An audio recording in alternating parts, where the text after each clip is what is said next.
Welcome back. It's 6:43 on your Monday morning, and taking a look at the tropics, there are three different hurricanes in the Atlantic Basin this morning. We have Leslie, Kirk, and now Major Hurricane Milton aiming for Florida. But back here at home in the northwestern Gulf of Mexico, along the Texas Gulf Coast, the overall threat of tropical trouble dropped significantly, normally by the middle part of October. Why is that the case? Let's get weather smart.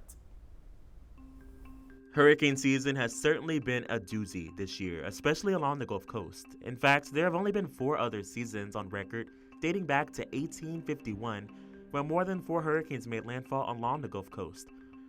While it's not impossible to see a storm head our way in October or November, the potential for tropical trouble in southeast Texas is dropping fairly quickly.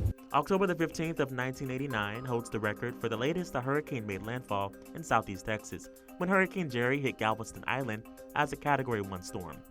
Typically by mid-October, we consider our hurricane season unofficially over.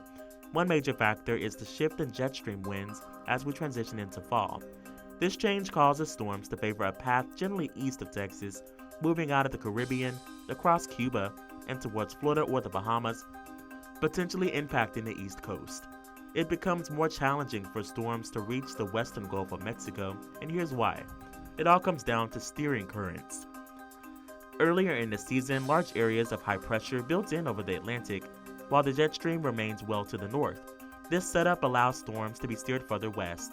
Hurricane Beryl is a prime example. The system was steered by a dominant Bermuda high that essentially blocked it from turning north before it entered the Gulf of Mexico. As we step into the first few weeks of fall, the jet stream dips further south, ushering in fall cold fronts that often extend into the Gulf of Mexico. At the same time, those large ridges of high pressure over the Atlantic begin to weaken, giving storms a new route, a route that is typically well east of Texas. In the Weather Center, meteorologist Jeremiah Stewart, 12 News.